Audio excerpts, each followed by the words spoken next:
ପ୍ରଥମ ପିତର ତାର 5:8।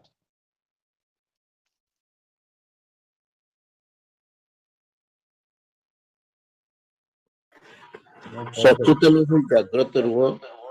ତୁମ୍ଭମାନଙ୍କ ବିପକ୍ଷ ଶୟତାନ ସିଂହ ପ୍ରାୟ ଗର୍ଜନ କରି କାହାକୁ ଗ୍ରାସିବ ଏହା ଖୋଜି ବୁଲୁଅଛି। ଆମେ ଏଇଟା ମୋର ଆଜମ୍ପସନ୍। ମୁଁ ଭାବେ ଏମିତି ପ୍ରଭୁ ଯଦି ଆମକୁ ଗ୍ରିଟିଂ ଜଣେଇଥାନ୍ତେ ଏ ନୂତନ ବର୍ଷ ପାଇଁ ବୋଧେ ଏଇଟା ଦେଇଥାନ୍ତେ। ସମସ୍ତେ ଆମମାନଙ୍କୁ ଏ ନୂତନ ବର୍ଷର ଗ୍ରିଟିଂସ୍ ଦେଲେ, that is well and good, ଆମମାନଙ୍କର ଭଲ କାମନା କରିବା ପାଇଁ। କିନ୍ତୁ ମନେ ରଖିବା ଦରକାର ଏଇ ଯୋଉ ବ୍ୟକ୍ତି ବିଷୟରେ ପ୍ରଭୁ ଗ୍ରିଟିଂସ୍ ଦେଲେ ସେ କେବେ ବି ଆମମାନଙ୍କର ଭଲ ବିଷୟରେ ଚିନ୍ତା କରନ୍ତି ନାହିଁ, କେବେ ଚିନ୍ତା କରନ୍ତି। ସେ ଆମମାନଙ୍କର ବିପକ୍ଷ। ସେ ସଦାବେଳେ ପ୍ରତି ମୁହୂର୍ତ୍ତରେ ପ୍ରତିବର୍ଷ ଆମେ ଯେପରି ସମସ୍ୟାରେ ଗତି କରୁ, ଆମେ ଯେପରି ଈଶ୍ୱରଙ୍କର ବାକ୍ୟରୁ ଡିବେଟ୍ ହେଉ, ମାନେ ତାହାଙ୍କର ବାକ୍ୟରେ ଆମେ ବିମୁଖ ହଉ, ତାହା ହିଁ ତାହାଙ୍କର ପ୍ଲାନ୍ ଅଟେ। ତେଣୁ ପ୍ରଭୁ ଆମମାନଙ୍କୁ ହୁଏତ ଏଇ ବାକ୍ୟ ଦେଇ ସେ ସଚେତନ ଦେଇଥାନ୍ତେ, ବି ଆଲର୍ଟ ଆଣ୍ଡ ସବର୍, ଜାଗ୍ରତ ହୁଅନ୍ତୁ, ସଚେତନ ହୁଅନ୍ତୁ। କାହିଁକିନା ତାହାଙ୍କର ମିଶନ ୱାନ୍ ଡେ ମିଶନ ନାହିଁ, ପାର୍ଟ ଟାଇମ୍ ମିଶନ ନାହିଁ, 70 ବର୍ଷ 80 ବର୍ଷର ମିଶନ ନାହିଁ। ତାଙ୍କର ମିଶନ ହେଉଛି जो पर्यंत रेवलेशन 21:3 पूर्ण होना, जो पर्यंत प्रभु ताहांको बांधी नाहंती ताहांकर मिशन जगत प्रति अन्याय, प्रभुंकर लोक मानक प्रति अन्याय, ताहांकर मिशन बंद हुए ना। यस, लोक मानक ठारू शुभ कामना पाइबा वेल एंड गुड। प्रभु भी विथ ए ग्रेट एक्सपेक्टेशन आमानक नूतन वर्ष देइछन। It is not that we are righteous, मो पुआ राइचियस हो, मो पिला भलो हो, एथि पय देइछन। किंतु यांकर मिशन अलग, भलो हो ना विनाश करिवार मिशन कर। तेणु आपण नेगेटिव मो कथा को नियंतु नहीं। मोर अंडरस्टैंडिंग रे, मोर सीमित ज्ञान और बुद्धि भितर this is the true nature of सैतान। से आमान केबे भी छाड़बे until unless he is alive। ताहाको जो पर्यंत बंधाई नहीं, ताहाकर बल जो पर्यंत कमी नहीं, his mission will never stop। ताहाकर मिशन केबे बंद हेबो ना। तेणु नूतन वर्ष रे मोर मेसेज आपणक पाई मो पाए एटा थिबो, ए वर्ष आसंतु आमे विश्वरे नालेट हेकि रहिबा। समस्तकर आम मान उत्तम कामना पाई आमे आमेन कहिबा। प्रभु अनुग्रह करंतु, प्रभु अनुग्रह करिवे किंतु शैतान अनुग्रह करिवे ना। ताहांकर मिशन ताके जारी रखिबे। लोकमान मानक पाई भलो विषय चिंता करिवे, that is well and good. शैतान केबे भी आमनक पाई भलो विषय चिंता करिवे ना। प्रभु भी आमनक नूतन वर्ष रे बेहतर भलो होंतु बोली ताहांकर प्लान और योजना ताहांकर एक्सपेक्टेड रहिछि। किंतु ए व्यक्ति केबे मध्ये साइलेंट हे गइबे नै जे आमे बेहतर आ भलो हो बोली। He will start his mission। तांकर मिशन बंद हुए ना आम अगेंस्ट। प्रतिटी मुहूर्त रे से सिंह प्राय गर्जन करुछि, जेमिति कि आम समस्त को से ग्रास करिबो। सो आज ध्यान निमंते आम देखिबा माथि तार 4 ए नूतन वर्ष पाई आपणक पाई मो पाई मो वाक्य खास कर मो पाई जे ए 4 चैप्टर आम देखिबा 1 रु आम देखिबा 11 पर्यंत पढ़िबा नहीं, समय नहीं, आम बारी बारी करी पढ़िबा। तो आम अलर्ट हेबा पाई, सवेर हेबा पाई प्रभुंकर वाक्य आम को शिक्षा दे। प्रिय माने प्रभु हो खबरात्मक लोक माने होतु आमानकर भलो चाहती, किंतु ए व्यक्ति केबे भलो चाहती नहीं, खाली चाहती नहीं से जुगे जुगे थिबे। से आमानक विपक्ष रे पुनर्बार कहि रखिया पाई चाहे his mission is not one day mission, his mission is not a weak mission, his mission is not for a माने a year mission, his mission is till आमर जो जगत जो पर्यंत जीशु रेवलेशन 21:3 हेई नाही से पर्यंत ताहांकर मिशन थिबो। तेणु एटा होचे आमानकर कर्तव्य, आमे सबे अलर्ट हेकि रहिबा, सतर्क सहित बुद्धिर सहित आगको बढ़िबा। एटा होचे आमानकर रेस्पॉन्सिबिलिटी। तो ए चारि आम देखु अति परिचित बाक वेरी फेमिलियर पैसेज एठार आम देखु जीशुंकर माने शैतान द्वारा परीक्षित विषय लिखाई यही जो वर्ष नूतन वर्ष हो आम नूतन वर्ष कहूँ प्रति प्रभात आम नूतन प्रति ये जो लिखाई परमेश्वर जदि परीक्षार सम्मुखीन होती आम किए शैतान कबल बाहरी जीवा लिखा जाए चारिपद से जीशु शैतान द्वारा परीक्षित होगा निमंते आत्मा कर्तृक प्रांतर को नहीं रहे आम केते परीक्षित प्रथम विषय है से नूतन वर्ष कौ समय कौ परिप्रेक्षी आम को शैतान परीक्षा करे आम शैतान ट्राप रे पड़ पार आम प्रभुंर वाक्यर विमुख हो पार आम पाप कर बहुत चांसेस था यही पैसेज कंटेस्ट बेस कर किसी विषय कह गुड़ाए रिजन थी किंतु यही कंटेस्ट बेस्ड रे मु आपण मानक कही रखापी चाहे सर्वप्रथम पढ़ा आम यार पृष्ठभूमि सहित मुझे किसी विषय रखापी चाहे चैप्टर 3 जदि देखिए 15 पद से लिखा जाए मात्र जीशु ताकू उत्तर देले एबे सम्मत हो कारण यही प्रकार धर्म कर्म साधन करने आम मानकर उपयुक्त प्रथम विषय है आपण जेते बेले किछि उत्तम कार्य करने जाऊँ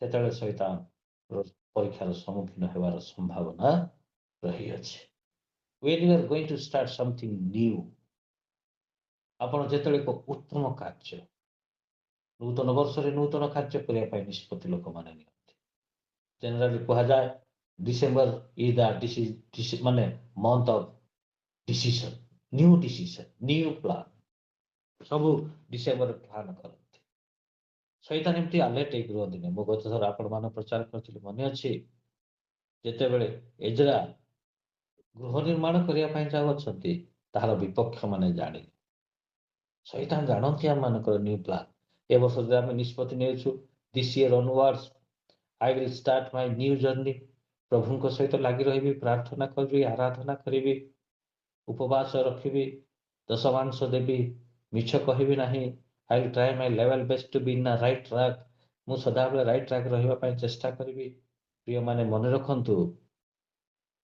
जे परीक्षक इज ए लाइफ से जीवित अटंती से अच्छा जगत रे आपणकर विपक्ष से सदाबले मोर विपक्ष से सदाबले when you are going to start something new in your life सेते से आसवे तेणु चार एक लिखा जाए से जीशु को कोते बेले when he is going to start something new in his life सेते से अटैक करने जाउछंती द्वितीय विषय कहबी 16 पद लिखा जाए जीशु बाप्तिजित हेला कि जल उठी आसी आ देख आकाश उन्मुक्त है पुणी से ईश्वर आत्मा को उपहत कर अवतरण कर आपण उपरक आसवा देखी मुझे वाक्य केमी देखे when he was filled with the Holy Spirit when he was led by the Holy Spirit जेतले से पवित्र आत्मा द्वारा भरपूर होते आ पवित्र आत्मा द्वारा चालित होते पवित्र आत्मा when you live a life माने with the spirit of God आपण जेते बेले पवित्र आत्मा द्वारा माने भरपूर हे जिबे सेही समय से अटैक करिवे when you are heading towards God when God is heading towards you प्रभु आड़ को जो आप अग्रसर होती प्रभु जो आपण आड़ को अग्रसर होती से समय शैतान आपण मत से परीक्षा करने आग आसवे be alert and be sober this year मु कौन सी एमती हम सेमती हम ये हम से हम बोल कहबे ना हेटा मानकर इच्छा किंतु एटा भी हेबार बहुत 90% chances because his mission is nothing else to destroy our lives तांकर मिशन किसी नुहे आम जीवन को नष्ट करवा जिते आपण पवित्र आत्मा द्वारा परिचालित when you are leading by the spirit when you led by the spirit आपण पवित्र आत्मा कार्य आपण द्वारा होउछि पवित्र आत्मा आपण जीवन में अच्छा ସେତେବେଳେ ଶୈତାନ ଆପଣଙ୍କୁ ଆଉ ମୋତେ ଆଟାକ୍ କରିବାର ସମ୍ଭାବନା ରହିଅଛି। 17 ପଦ। ଆଉ ଦେଖ ଆକାଶରେ ଏହି ବାଣୀ ହେଲା, ଏ ଆମମାନଙ୍କର ପ୍ରିୟ ପୁତ୍ର, ଏହାଙ୍କଠାରେ ଆମର ପରମ ସନ୍ତୋଷ। ଆଉ ଦେଖ ଆକାଶରୁ ଏହି ବାଣୀ ହେଲା, ଏହି ଆମର ପ୍ରିୟ ପୁତ୍ର। ଆପଣଙ୍କର କାର୍ଯ୍ୟରେ ପ୍ରଭୁଙ୍କ ଦୃଷ୍ଟିରେ ଆପଣ ପ୍ରିୟ ପାତ୍ର ହେଇଥିବେ। ସେତେବେଳେ ସେ ଆଟାକ୍ କରିବେ। ଭାଇବଙ୍କ ଜୀବନ ଦେଖନ୍ତୁ, ପ୍ରଭୁ ତାହାକୁ ସୁରକ୍ଷିତ ରଖିଛନ୍ତି। ଅଫକୋର୍ସ ଶୈତାନ କିନ୍ତୁ ତାହା ଚାହୁଁନାହାନ୍ତି। ଶୈତାନ ସେଇଟା ଇଚ୍ଛା କରୁନାହାନ୍ତି। I was righteous. ସେ ବହୁତ ଭଲ ଲୋକ ଥିଲେ, ଅନ୍ୟମାନଙ୍କ ତୁଳନାରେ ବେଟର ପର୍ସନ୍ ଥିଲେ। ପାପକୁ ଖୋଜୁଥିଲେ, କିଛି ପାପ କରିଛୁ କି? ଆମେ ଯେମିତି ରାଇସ୍ ଭାତ ରାନ୍ଧିଲା ବେଳେ ଗୋଟିଏ ଗୋଟିଏ ଧାନ କରି ଖୋଜନ୍ତି, କୁଆଡ଼େ କ'ଣ ଗୁଡ଼ି ଅଛି କି, ଖରାପ ବିଷୟ ଅଛି କି? ଆଇବ ସେମିତି ଖୋଜିବା ବ୍ୟକ୍ତି ଥିଲେ। ସେଇ ପରିପ୍ରେକ୍ଷୀରେ ଶୈତାନ ତାହାଙ୍କର ପଛରେ ଲାଗିଛନ୍ତି। ସୋ ମେକ୍ ସିଓର ଆମେ ଯେତେବେଳେ ଆମର କର୍ମ ପ୍ରଭୁଙ୍କ ଦୃଷ୍ଟିରେ ପ୍ରିୟ ଦେଖାଯାଉଥିବ, ଆମେ ପ୍ରିୟ ପାତ୍ର ହେଉଥିବା, ସେତେବେଳେ ସେ ଆଟାକ୍ କରିବାର ବହୁତ ଚାନ୍ସେସ୍ ରହିଅଛି। ସୋ ଦିସ୍ ଇୟର୍ ଆମମାନଙ୍କ ପାଇଁ ବି ଆଲର୍ଟ ଆଣ୍ଡ ବି ସୱେର୍। ଆମମାନେ ସେମିତି ହେଇକି ଆଗକୁ ବଢ଼ିବା ବର୍ଷ ହଉ। ତାପରେ ଲେଖାଯାଏ, ଏହାଙ୍କଠାରେ ଆମର ପରମ ସନ୍ତୋଷ। ଯୀଶୁଙ୍କଠାରେ କାହିଁକି ପରମ ସନ୍ତୋଷ? He became humble. He is ready to bear pain. ସେ ପ୍ରଭୁଙ୍କ ଦୃଷ୍ଟିର ନମ୍ର ହେଲେ, ବଡ଼ ପଦବୀ ଛାଡ଼ି ଜଗତକୁ ଆସିଲେ, ସ୍ୱର୍ଗ ଛାଡ଼ି ଜଗତକୁ ଆସିଛନ୍ତି। ପ୍ରଭୁ ତାହାଙ୍କ ପାଇଁ ଏତେ ଖୁସି because he is in right track. ଯୀଶୁ ରାଇଟ୍ ଟ୍ରାକ୍ରେ ଅଛନ୍ତି, ତାକୁ ଶୈତାନକୁ ଯାଉନାହିଁ, ସେତେବେଳେ ସେ ଆଟାକ୍ କରୁଛନ୍ତି। ପ୍ରିୟମାନେ, ଆପଣ when you and me are in right track, ସେଇ ଟ୍ରାକ୍ରୁ ମାନେ ଡିରେଲ୍ କରିବା ପାଇଁ, ସେହି ପଥରୁ ଡିଭିଏଟ୍ କରିବା ପାଇଁ ଶୈତାନ ମାନଙ୍କୁ ଆଟାକ୍ କରନ୍ତି। ଶୈତାନ ମାନଙ୍କୁ, ତେଣୁ ଆଜିର ବାକ୍ୟ ମୁଁ କହିବି, ବି ଆଲର୍ଟ ଆଣ୍ଡ ବି ସବର୍। ଜାଗ୍ରତ ହେଇକି ଆମେ ରହିବା, ଜାଗ୍ରତ ହେଇକି ରହିବା, ବୁଦ୍ଧିମାନ ସହିତ ରହିବା। ୟେସ୍, ଲୋକମାନଙ୍କ ୱେସେସ୍ ପାଇଁ ଆମେ ଆମେନ୍ କହିବା। That is well and good, but don't forget, he is behind us. He is always behind us. He will be always behind us. କିନ୍ତୁ ବିଜୟ ଆମର ହେବ ଭାଇ। ପ୍ରଭୁଙ୍କର ପ୍ରିୟ ଲୋକମାନେ, ବିଜୟ ଆମର, ବିକଜ ପ୍ରଭୁ ବିଜୟ କରିଅଛନ୍ତି। ବିଜୟ ଆମର ହେବ, ଏହା ମୁଁ ବିଶ୍ୱାସ କରେ। ଜଷ୍ଟ ଖାଲି ମୁଁ ଆପଣମାନଙ୍କୁ ରିମାଇଣ୍ଡ କରୁଛି, he is there. He will never leave you. He will never ମାନେ ମତେ ମଧ୍ୟ ଛାଡ଼ିବେ ନାହିଁ।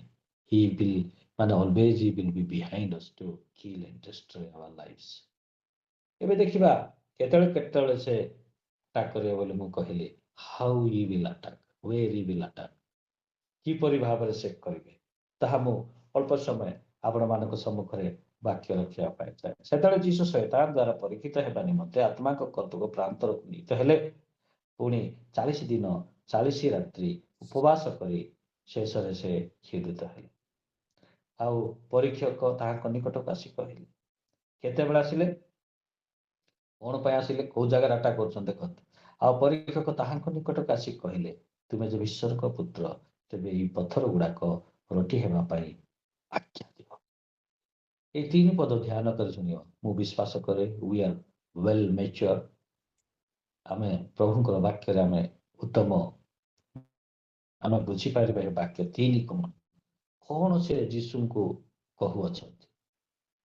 ମୁଁ ଜାଣିବାରେ, ମୋର ସୀମିତ ଜ୍ଞାନରେ ସେ କହୁଛନ୍ତି, ତୁମେ ଈଶ୍ୱରଙ୍କର ପୁତ୍ର। ତୁମେ ଯଦି ଈଶ୍ୱରଙ୍କ ପୁତ୍ର ଯଦି କହୁଛନ୍ତି, in other words, you are truly the son of God. ତୁମେ ଈଶ୍ୱରଙ୍କର ପୁତ୍ର, ତେବେ এই ପଥର ଗୁଡ଼ାକ ରୋଟି ହେବା ପାଇଁ ଆଜ୍ଞା ଦିଅ। ନଟ୍ ଓନ୍ଲି ହିଜ୍ ମାନେ କେବଳ ତାହାଙ୍କୁ ସେ ଈଶ୍ୱରଙ୍କ ପୁତ୍ର ବୋଲି କହୁନାହାନ୍ତି, ତାହାଙ୍କର ଅଧିକାର ବା ପାୱାର ବିଷୟରେ ବି ସେ ଜଣାଉଛନ୍ତି। ତୁମେ ପଥରକୁ ରୁଟି ବି କରିପାରିବ। ଧ୍ୟାନ କରି ଶୁଣନ୍ତୁ, where Satan will attack, କେଉଁ ଜାଗାରେ ଆପଣଙ୍କୁ ସେ ଆଘାତ କରିବ।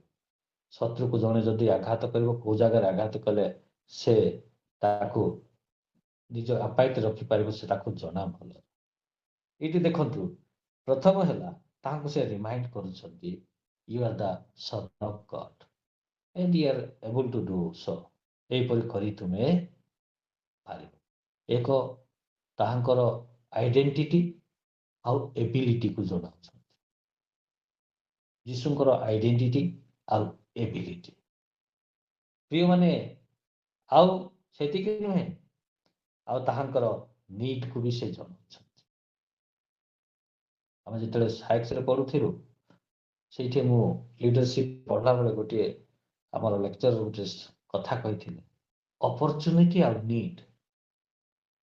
ଯେତେବେଳେ ଜଣେ ବ୍ୟକ୍ତି ପାଖରେ ରହିବ, ନିଡ୍ ବି ଥିବ ଆଉ ନିଡ୍କୁ ମିଟ୍ କରିବା ପାଇଁ ଅପରଚ୍ୟୁନିଟି ବି ଥିବ। ଅପରଚ୍ୟୁନିଟି କେମିତି ଅପରଚ୍ୟୁନିଟି? ତାଙ୍କର ଅଥରିଟି, ତାଙ୍କର ଆଇଡେଣ୍ଟିଟି ଦ୍ୱାରା।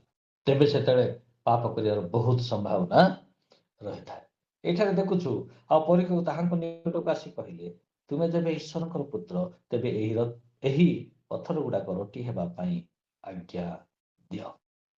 ଆପଣ କୋଉ ଜାଗାରେ ବି ପଥରକୁ ରୁଟି କରିବା ବିଷୟରେ ଲେଖା ହେଇନାହିଁ ଈଶ୍ୱରଙ୍କର ବାକ୍ୟରେ। ମୁଁ ଆପଣଙ୍କୁ ଏ ବିଷୟ କହି ରଖିବା ପାଇଁ ଚାହେଁ, ଯଦି ଆପଣଙ୍କ ପାଖରେ ଅଧିକାର ଅଛି, ଆପଣଙ୍କ ପାଖରେ ପାୱାର ଅଛି, ଇଫ୍ ୟୁ ଆର୍ ଏବୁଲ୍,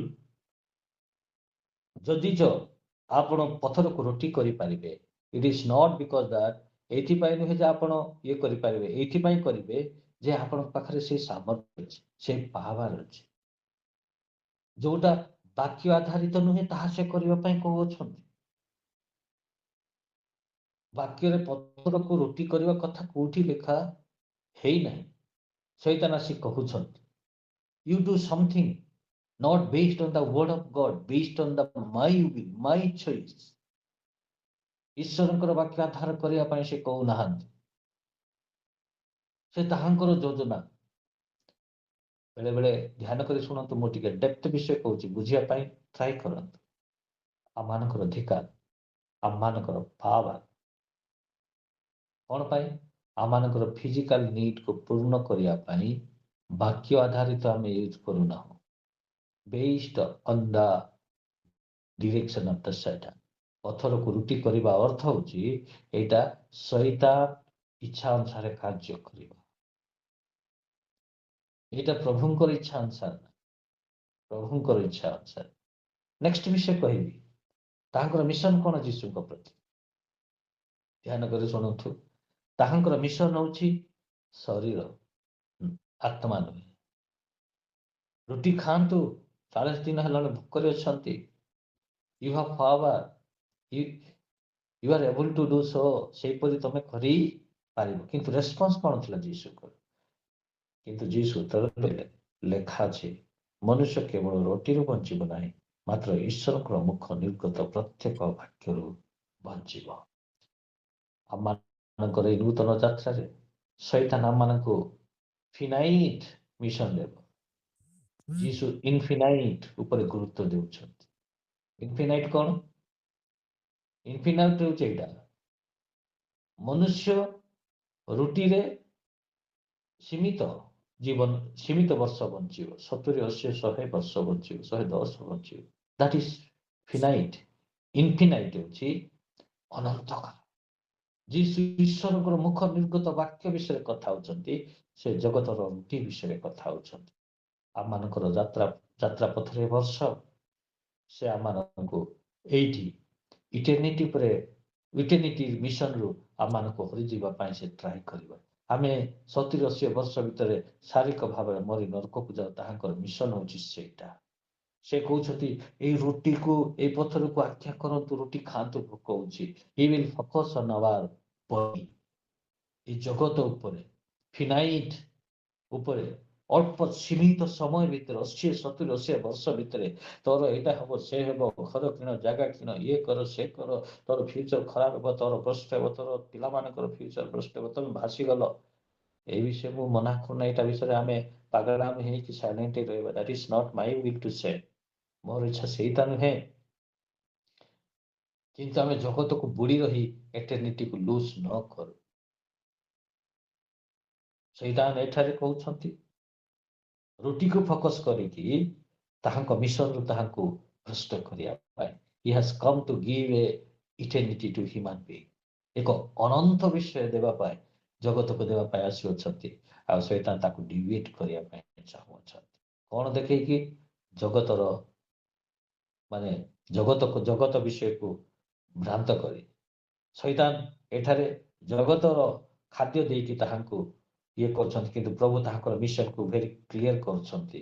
ତାଙ୍କର ମିଶନ ଜଗତର ପାଇଁ ନୁହେଁ, ତାହାଙ୍କର ମିଶନ ହେଉଛି ଏଟର୍ନିଟି ଟୁ ଇଟର୍ନିଟି, ମନୁଷ୍ୟ ସମାଜ ପାଇଁ। ପ୍ରିୟମାନେ, ଏହି ନୂତନ ବର୍ଷର ଜର୍ଣ୍ଣିରେ ବି ସାୱେର୍ ଆଣ୍ଡ ବି ଆଲର୍ଟ। ଶୈତାନ ଆମମାନଙ୍କୁ ଜଗତ ବିଷୟରେ ବୁଡ଼େଇକି ରଖିବା ପାଇଁ ଚାହିଁବ, ଆମମାନଙ୍କର ନିଡ୍ ଦେଖେଇବ, ଆମମାନଙ୍କର ଜାଗତିକ ନିଡ୍ ଦେଖେଇକି ଆମମାନଙ୍କୁ ଦେଇଥିବା ପ୍ରଭୁ ଦେଇଥିବା ଅଧିକାରକୁ ମିସୟୁଜ୍ କରିବା ପାଇଁ ସେ ଟ୍ରାଏ କରିବ। ଆମେ ତାକୁ ମିସୟୁଜ୍ କରିପାରୁ, ଆମମାନଙ୍କୁ ଦେଇଥିବା ଜଗତର ଯେକୌଣସି ଅଥରିଟିକୁ ଆମେ ମିସୟୁଜ୍ କରିପାରୁ, ପାୱାରକୁ ଆମେ ମିସୟୁଜ୍ କରିପାରୁ। ଶୈତାନ ତାକୁ ଜଗତ ଆଡ଼କୁ ସେଇ ପାୱାରକୁ ଟ୍ରାନ୍ସଫର କରିବା ପାଇଁ ଚାହିଁବ, ତାକୁ ମିସୟୁଜ୍ ଭାବରେ ବ୍ୟବହାର କରିବା ପାଇଁ ଚାହିଁବ। ପ୍ରଭୁର ଅଧିକାର ସେ କହୁଛନ୍ତି, ପ୍ରଥମେ ଆସି କହୁଛନ୍ତି, I know you are the son of God, I know you can able to do so. ଏଇପରି ତୁମେ କରିପାରିବ, କାହିଁକି ତମେ କରିଅଛ? ପିଲାମାନେ ବି ଆଲର୍ଟ। ଜଗତ ଏଇଠାରେ ଯଦି ଆମେ ଦେଖୁଛୁ ଅଧିକାର ଅଛି, ପାୱାର ଅଛି, ଆଉ ଲିବର୍ଟି ବି ଆମମାନଙ୍କ ପାଖରେ ଅଛି, ସ୍ୱାଧୀନ ପ୍ରଭୁ ଆମମାନଙ୍କୁ ଦେଇଛନ୍ତି। ମୁଁ ଗୋଟେ ଜାଗାରେ ପଢୁଥିଲି ଲିବର୍ଟି ଉପରେ, ଅଧିକାର ଉପରେ, ମୋର ଅଧିକାର। ଏ ଲିବର୍ଟି ହେଉଛି ବଡ଼ ଡେଞ୍ଜର। ଗୋଟେ ବହିରେ ମୁଁ ପଢୁଥିଲି, union of two true heart is rarity, union of two true heart is rarity, verbosity often carries less meaning। ମାନେ ବାସ୍ତବ ଦୁଇଟା ହୃଦୟ ମିଶିବା ବହୁତ କଷ୍ଟ, ଆଉ ବଖାଣି ଠାରେ କମ୍ ମୂଲ୍ୟ ବା କମ୍ ମିନିଂ ଥାଏ। But what crimes are not done in thy name O liberty. ତାର ଅର୍ଥ, ହେ ଅଧିକାର ନାମକ ବ୍ୟକ୍ତି, ତୁମ ନାମରେ ଜଗତରେ କ'ଣ ପାପ ହଉନାହିଁ। ପ୍ରଭୁ ତାହାଙ୍କର ଅଧିକାରକୁ ଦେଖାଉଛନ୍ତି, ତୁମେ କରିପାରିବ, ୟୁ କ୍ୟାନ୍ ଡୁ। ମାନେ ଶୈତାନ ଦେଖାଉଛନ୍ତି ସେ କରିପାରିଥାନ୍ତେ, ପାପ କରିପାରିଥାନ୍ତେ, ନିଜର ଅଧିକାରକୁ, ସ୍ପିରିଚୁଆଲ ଅଥରିଟିକୁ ମିସୟୁଜ୍ କରିଥାନ୍ତେ ଜଗତର ବିଷୟ ପାଇବା ପାଇଁ, ଜଗତର ବିଷୟକୁ ମିଟ୍ କରିବା ପାଇଁ, ଶାରୀରିକ ନିଡ୍କୁ ମିଟ୍ କରିବା ପାଇଁ। ପ୍ରିୟମାନେ, ଏଇ ଯେଉଁ ଅଥରିଟି ବହୁତ ଡେଞ୍ଜର ମଧ୍ୟ, ବହୁତ danger. What crimes are not done in thy name O liberty. Authority ଯେଉଁ ଅଧିକାର, ଲିବର୍ଟି ମାନେ ଆମେ ସ୍ୱାଧୀନ, ଆମେ କ'ଣ ବି ଇଏ କରିପାରିବା, ମୋର ସ୍ୱାଧୀନ ମାନେ ସ୍ୱାଧୀନ ଭାବରେ ଚଏସ୍ କରିବାର ଆମମାନଙ୍କର ଅଧିକାର ଅଛି, ସେଥିରୁ କ'ଣ ହୁଏ ନାହିଁ। କିନ୍ତୁ ଯୀଶୁ ଉତ୍ତର ଦେଲେ, ଲେଖା ଅଛି, ମନୁଷ୍ୟ କେବଳ ରୁଟିରୁ ବଞ୍ଚେ ନାହିଁ, ମାତ୍ର ଈଶ୍ୱରଙ୍କର ମୁଖ ନିର୍ଗତ ପ୍ରତ୍ୟେକ ବାକ୍ୟରୁ ବଞ୍ଚେ। ପୁନର୍ବାର ମୁଁ ରିପିଟ୍ କରିବା ପାଇଁ ଚାହେଁ, ଶୈତାନଙ୍କର ମିଶନ ଗୋଟିଏ ଦିଗର ମିଶନ ନୁହଁ। ଦେଖନ୍ତୁ, ସେତେବେଳେ ଆସିଲେ ପୁଣି ଆପଣ ଯଦି ଦେଖିବେ ଚାରିପଦ ତହିଁ ଉତ୍ତାରେ, ଶୈତାନ ଯଦି ଗୋଟିଏ ମିଶନରୁ ଫେଲ୍ ହେଉଛନ୍ତି, ସେ ମିଶନରେ ସେ ରହିବେ ନାହିଁ, ତହିଁ ଉତ୍ତାରେ ଆଉ ଗୋଟେ ଆରମ୍ଭ କରିବେ। ଆପଣ ଯଦି 8 ପଦ ଦେଖିବେ, ପୁନଶ୍ଚ ସେ ଆରମ୍ଭ କରୁଛନ୍ତି। ହିଜ୍ ମିଶନ ରିମେଇନ୍ ସେମ୍, ସେ ଲଗେଇ ରଖିଥିବେ, ତାହାଙ୍କର ମିଶନ ବନ୍ଦ ହେବ ନାହିଁ। ସେ ଆସିବେ, ହବ ନାହିଁ ବୋଲେ ତହିଁ ଉତ୍ତାରେ ଆଉ ଗୋଟେ ଆରମ୍ଭ କରିବେ, ସେଇଠି ବି ହେବା ନାହିଁ ବୋଲେ ପୁନଶ୍ଚ ଆରମ୍ଭ କରିବେ, ସେଇଠି ହେବ ନାହିଁ ବୋଲେ ପୁନଶ୍ଚ। ଆମର ଜର୍ଣ୍ଣି ହେଉଛି ଟୁ ଡିଫେଣ୍ଡ ଆୱାର ସେଲ୍ସ, ବି ସଭରେନ୍, ବି ଆଲର୍ଟ। ଆମମାନଙ୍କର କାମ ହେଉଛି ସବର ହେଇକି, ଆଲର୍ଟ ହେଇକି ଆଗକୁ ବଢ଼ିବା। ଆମେ ପଢ଼ିବା 5 ପଦ।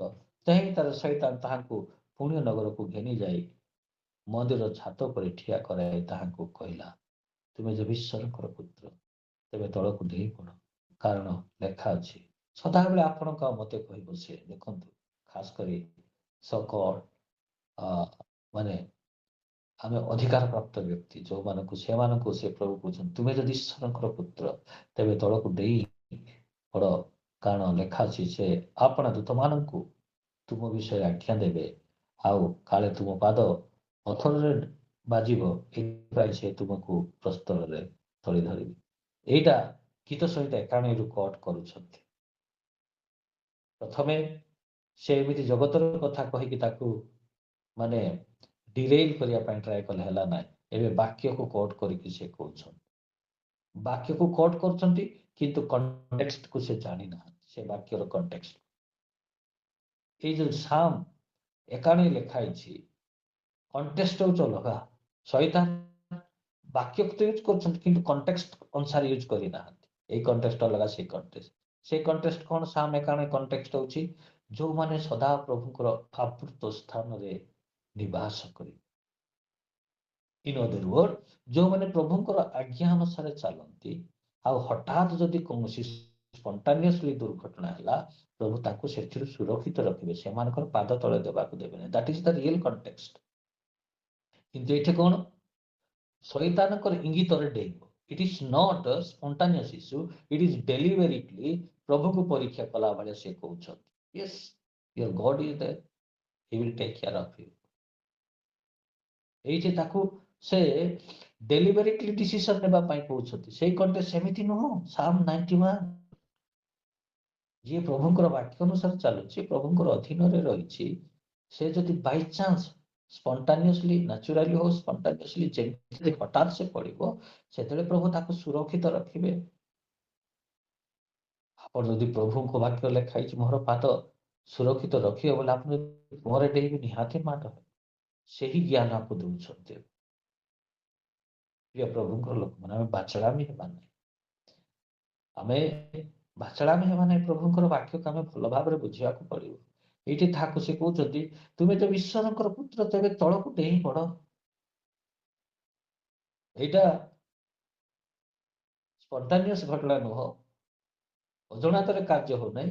ତାକୁ ସେ ଜାଣି ଜାଣି ରିସ୍କ ଉଠାଇବା ପାଇଁ ଚାହୁଁଛନ୍ତି। ଏଇଟା deliberately he is going to take risk that God will help him. ପ୍ରଭୁ ତାକୁ ସାହାଯ୍ୟ କରିବେ। କେମିତି? ମାନେ ଅଣ୍ଡର, ମାନେ ପ୍ରଭୁ ଶୈତାନଙ୍କର ବାକ୍ୟକୁ ମାନେ ବିଶ୍ୱାସ କରି, ଶୈତାନଙ୍କର ବାକ୍ୟର ପ୍ରରୋଚନା କରି ତାହାଙ୍କ ଡିରେକ୍ସନରେ କାର୍ଯ୍ୟ କରିବା ପାଇଁ ସେ କହୁଛନ୍ତି। ଆମେ ବେଳେ ବେଳେ ବହୁତ ମିସ୍ କୋଟ୍ କରୁ, ବାକ୍ୟ ଅନୁସାରେ ତାହାକୁ କୋଟ୍ କଲେ। नो, ସେ ବାକ୍ୟ କରିଛନ୍ତି କିନ୍ତୁ କଣ୍ଟେକ୍ସଟ ଅନୁସାରେ ବାକ୍ୟ, ଯେମିତି ବାକ୍ୟକୁ ମାନେ ସେଇ କଣ୍ଟେକ୍ସଟ ଅଲଗା, ଏଇ କଣ୍ଟେକ୍ସଟ ଯୋଉଠି ମଧ୍ୟ ପୁରାଇ ଦେଇକି ମୁଁ ତାହାକୁ ଭ୍ରମ କରେଇ ବୋଲି ଚେଷ୍ଟା କରୁଛନ୍ତି, ତାହାକୁ ମିସଗାଇଡ କରୁଛନ୍ତି। କିନ୍ତୁ ଯୀଶୁ ଭଲ ଭାବରେ ଜାଣିଛନ୍ତି। ଯୀଶୁ ତାହା କହିଲେ, ଆହୁରି ଲେଖା ଅଛି, ତୁମେ ପ୍ରଭୁ ଆପଣ ଈଶ୍ୱରଙ୍କୁ ପରୀକ୍ଷା କରିବ ନାହିଁ।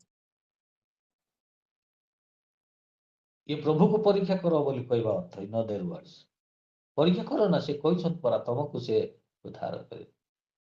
Who are we to test God? Who are we to test God? Our God? ଲେଖା ହେଇଛି ଭାଇ ତମେ ପରୀକ୍ଷା କର, ସେ କାଢିବେ। ସେଇଠି ଲେଖା ହିଁ ନାହିଁ ଭାଇ ଆମେ ପ୍ରଭୁକୁ ପରୀକ୍ଷା କରି ସେ ଆମମାନଙ୍କୁ ଉଦ୍ଧାର କରିବ, ଲେଖା ହିଁ ନାହିଁ। ଲେଖା ହେଇଛି, if you are under the subjection of God, if you are obeying the word of God, if you are living according to the word of God, ସେ ସମୟରେ ଯଦି ଶୈତାନଙ୍କର ଆଟାକ୍ ହେବ, ବାଇଚାନ୍ସ ହେବ, ସେତେବେଳେ ପ୍ରଭୁ ଆପଣଙ୍କର ପାଦକୁ ତଳେ ରଖିବେ। ଆପଣ ଯାଉଛନ୍ତି, ହଠାତ୍ କୁକୁର ପଶି ଆସିଲା, that is not your pre plan accident ନୁହଁ, ସେଇଟା ଆପଣଙ୍କର ନୁହଁ, କାହାର ବି ହେଇଥାଇପାରେ, ଶୈତାନର ହେଇଥାଇପାରେ। ସେତେବେଳେ ପ୍ରଭୁ ଆପଣଙ୍କୁ ସୁରକ୍ଷିତ ରଖିବେ। ପ୍ରଭୁ କହୁଛନ୍ତି, ତୁମେ ମୋତେ ପରୀକ୍ଷା କର ନାହିଁ। ମୁଁ who am I to test my God? So ପ୍ରଥମ ହେଲା ଫିଜିକାଲ, ଯେତେବେଳେ ସେ ଜାଗତିକ ଉପରେ ଆଟାକ୍ କଲେ ହେଇପାରିଲା ନାହିଁ, ପ୍ରଭୁଙ୍କର ବାକ୍ୟ ଉପରେ ସେ ଆଟାକ୍ କରୁଛନ୍ତି। ବାକ୍ୟକୁ ମାନେ ଡିଲ୍ୟୁଟ୍ କରିକି, ତାଙ୍କୁ ମିସ୍ଇଣ୍ଟରପ୍ରିଟେସନ କରିକି ଆଟାକ୍ କରୁଛନ୍ତି। ଆଜି ଖ୍ରୀଷ୍ଟିଆନ ସମାଜ ବହୁତ ଲୋକ ଆମେ ବାକ୍ୟକୁ ମିସ୍ଇଣ୍ଟରପ୍ରିଟେସନ କରି ବିନାଶ ହଉଛୁ। କେମିତି ବିନାଶ ହଉଛି? He is gracious God. He is loving God. Yes, his nature is to love. He is gracious God. ଏହାପରେ ଦୟା କରିଛ ହେ ପ୍ରଭୁ। ମୁଁ ଆପଣମାନଙ୍କୁ ଉଦାହରଣ ଦେବା ପାଇଁ ଚାହେଁ, ମୋର ସମୟ ହେଲା, ମୋର ଅଧ ବି ମେସେଜ କରିନାହିଁ। ମୁଁ ଆପଣମାନଙ୍କୁ କହି ରଖିବା ପାଇଁ ଚାହେଁ, ଯେତେବେଳେ ଇସ୍ରାଏଲ ଲୋକମାନେ ନଦୀର ସେପାରିରୁ ଏପାରିକୁ ଆସିଲେ, ସେପାରିରେ ବହୁତ ଦୁଃଖର ଥିଲେ, ପ୍ରଭୁ ସେମାନଙ୍କର ଇଏ କରିକି ଏପାଟକୁ ଆଣିଛନ୍ତି। ଆପଣ ଯଦି ଦେଖିବେ ଯାତ୍ରା 15 ପଡିବ ନାହିଁ, ମଶା କୁଞ୍ଜ ଆସ, ଆଜି this is the day to celebrate God. ଆସନ୍ତୁ ଆମେ ଗୀତ ଗାଇବା ବୋଲି କହୁଛନ୍ତି। କାହିଁ ଗୀତ ଗାଇବା? ପ୍ରଭୁଙ୍କର ଗୁଣ ଗାଉଛନ୍ତି, ମନେ ପକାଉଛନ୍ତି। ଦୟା ପରେ ଦୟା କରିଛ ପ୍ରଭୁ। ସେ ମଶା କହୁଛନ୍ତି ଯାତ୍ରା 15 ଯଦି 13 ଦେଖିବେ ସେଇଠି କହୁଛନ୍ତି ପ୍ରଭୁ ତୁମ ଦୟାରେ ଆମମାନଙ୍କୁ ଆଗକୁ କଢ଼ି ନେଇ ଆସୁଅଛ। ତୁମରି ସେହି ପବିତ୍ର ନିବାସ ସ୍ଥାନକୁ ନେଉଛ Bai year grace, Bai year grace. ଆମେ ତ ଗୁଣଗୁଣାଉଥିଲେ ଆମ ଲୋକମାନେ, ତୁମ ବିରୁଦ୍ଧରେ କହୁଥିଲେ, ମୋ ବିରୁଦ୍ଧରେ କହୁଥିଲେ, ଆମମାନଙ୍କୁ ତୁମ ଦୟାରେ ଅନୁଗ୍ରହ କରି ପ୍ରଭୁ ସେ ପାରିରୁ 2025ରୁ 2026 ଏ ପାରି କାଢ଼ିଛ। ଆମେ ଧନ୍ୟବାଦ କରୁଅଛୁ। সেটা repetition after repetition, repetition after repetition, repetition after repetition. কিন্তু পবিত্র নিবাস স্থানକୁ না ପାଷ୍ଟର ଗଲେ ନା ବିଶ୍ୱାସୀ ଗଲେ। ପ୍ରିୟମାନେ ବାକ୍ୟକୁ ମିସଇଣ୍ଟରପ୍ରିଟେସନ, ବି କସିୟସ୍, ବି ସବର। ଶୈତାନ ବାକ୍ୟକୁ ଆଧାର କରି ଆମମାନଙ୍କୁ ବିନାଶ କରିବା ପାଇଁ ଟ୍ରାଏ କରିବେ। ସମୟ ନାହିଁ, 5ଟା ପରେ ହେଲାଣି, ତଥାପି ମୁଁ ଗୋଟିଏ ପଦ କହିକି ମୁଁ ସମାପ୍ତ କରିବି। ପୁନଶ୍ଚ ଶୈତାନ ତାହାକୁ ଗୋଟିଏ ଅତି ଉଚ୍ଚ ପର୍ବତକୁ ଘେନିଯାଏ ଜଗତର ସମସ୍ତ ରାଜ୍ୟ ପ୍ରଚୁର ଆଶ୍ଚର୍ଯ୍ୟ ଦେଖାଇ କହିଲେ, ତୁମେ ଯେବେ ଆମକୁ ଭୂମିଷ୍ଠ ପ୍ରଣାମ କରିବ ତେବେ ଆମେ ଏସବୁ ତୁମକୁ ଦେବା। ଆପଣ କ'ଣ ଦେଖୁଛନ୍ତି ଆଉ କ'ଣ ପାଇବା ପାଇଁ ଚାହୁଁଛନ୍ତି? କ'ଣ ଆପଣଙ୍କୁ ଦେଖାଯାଉଛି? ଅନ୍ୟର ଘର ଦେଖୁଛନ୍ତି, ଅନ୍ୟର ଜାଗା, ଅନ୍ୟର ଷ୍ଟାଟସ ଦେଖୁଛନ୍ତି, ଅନ୍ୟର କ'ଣ ଜଗତର କ'ଣ ଦେଖୁଛନ୍ତି ତାହା କରିବା ପାଇଁ ଚାହୁଁଛନ୍ତି। କେମିତି ଗ୍ରାଫ୍ କରିବେ ପୁଣି? ତୁମେ ଯେବେ ମୋତେ ଭୂମିଷ୍ଠ ପ୍ରଣାମ କରିବ। Are you gaining something under the subjection of Satan? ଜଗତର ସମସ୍ତ ବିଷୟ under the direction of God, sorry, under the ଶୈତାନଙ୍କର ଡିରେକ୍ସନରେ ଆମେ ଜଗତକୁ ଗେନ୍ କରିବା ପାଇଁ ଚାହୁଁଛୁ କି? Anything, it could be land, it could be car, it could be anything it could be। ଶୈତାନଙ୍କର ଡିରେକ୍ସନ, ତାହାଙ୍କର ଅଧୀନରେ, ତାହାଙ୍କର ଇଚ୍ଛା ମତେ, not based on the word of God. ଜଗତକୁ ପାଇବା ପାଇଁ ଚାହୁଁଛନ୍ତି କି? ଯେ ଜଗତକୁ ପାଇବାକୁ ଚାହିଁବ ତାହାର ସେ ଜୀବନକୁ ହରେଇବ। ୟେସ୍, ଆମକୁ ଯାହା ନିଡ୍ ତାହା ପ୍ରଭୁ ଦେବେ, ପୁଣି ଯୋଗାଇବେ ପୁଣି। ଆପଣ ଯଦି ଜିସାୟ ଗୋଟେ ବାକ୍ୟ ପଢ଼ିକି ମୁଁ ସମାପ୍ତ କରିବା ପାଇଁ ଚାହେଁ। ମୋଷ୍ଟ ପ୍ରୋବାବ୍ଲି 46 ପଦ, 40 ପର୍ବ। ହେ ଯାକୋବ ବଂଶ, ହେ ଇସ୍ରାଏଲ ବଂଶ, ବଶିଷ୍ଠ ସମସ୍ତେ ଆମର କଥା ଶୁଣ। ତୁମାନେ ଉଦର ସ୍ଥାୟୀ ହେବା ଠାରୁ ଆମ ଦ୍ୱାରା ବହା ଯାଇଅଛ। ତୁମାନେ ଗର୍ଭରୁ ବାହାର ବହା ଯାଇଅଛ। ପୁଣି ଆମେ ତୁମମାନଙ୍କର ବୃଦ୍ଧା ପର୍ଯ୍ୟନ୍ତ ସେହି ଅଛୁ ଓ ପୋକ କେଶ ପର୍ଯ୍ୟନ୍ତ ଆମେ ତୁମମାନଙ୍କୁ ବହିବା। ଆମେ ନିର୍ମାଣ କରିଅଛୁ ଓ ଆମେ ବହିବା, ହଁ ଆମେ ବହିବା ଓ ଉଦ୍ଧାର କରିବା। I will care and I will deliver you. I will restrict ମାନେ protect you। ଆମେ ବହିବା, କେବେଠୁ ବହିବା ଚାଲିଛି ତାଙ୍କର? Before the foundation of this world। ମାତାଙ୍କ ଉଦରରୁ ଆମେ ବହୁଛୁ ବହିବା, ତୁମର ବୃଦ୍ଧା କେଶ ପର୍ଯ୍ୟନ୍ତ ବହିବା, ତୁମର ଶେଷ ପର୍ଯ୍ୟନ୍ତ ଆମେ କେୟାର କରିବା। କାହିଁକି? ସେ ଲେଖା ହେଇଛି ଆମେ ତୁମମାନଙ୍କୁ ବୃଦ୍ଧା ପର୍ଯ୍ୟନ୍ତ ସେହି ଅଟୁ। ତାଙ୍କର ପରିଚୟ ବି ଦେଉଛନ୍ତି, I am who I am, I will never change। ତୁମର ବୟସ ବଢିବ, ମୋର ବୟସ ବଢିବ ନାହିଁ। I was, I am and I will be। It cares us। ଯେଉଁମାନେ ଜଗତକୁ ପାଇବା ପାଇଁ ଆମେ ତାହାକୁ ଲୁଜ୍ କରିବା ନାହିଁ। Is there to take care of us। ପ୍ରଭୁ ଅନୁଗ୍ରହ କରନ୍ତି 2026 let us be alert and sober। ଶୈତାନଙ୍କ ଠାରୁ ମୁକ୍ତ ପାଇବା ପାଇଁ, କାରଣ ଆମମାନଙ୍କ ନିମନ୍ତେ ପ୍ରଭୁଙ୍କର ଲକ୍ଷ୍ୟସ୍ଥଳ ହେଉଛି not in this world। His destiny for all of us is heaven, to be with him। ତାହାଙ୍କ ସହିତ ରହିବା। ଅଳ୍ପ ବାକ୍ୟରେ ପ୍ରଭୁ ସମସ୍ତଙ୍କ ଆଶୀର୍ବାଦ। ଆମେନ୍।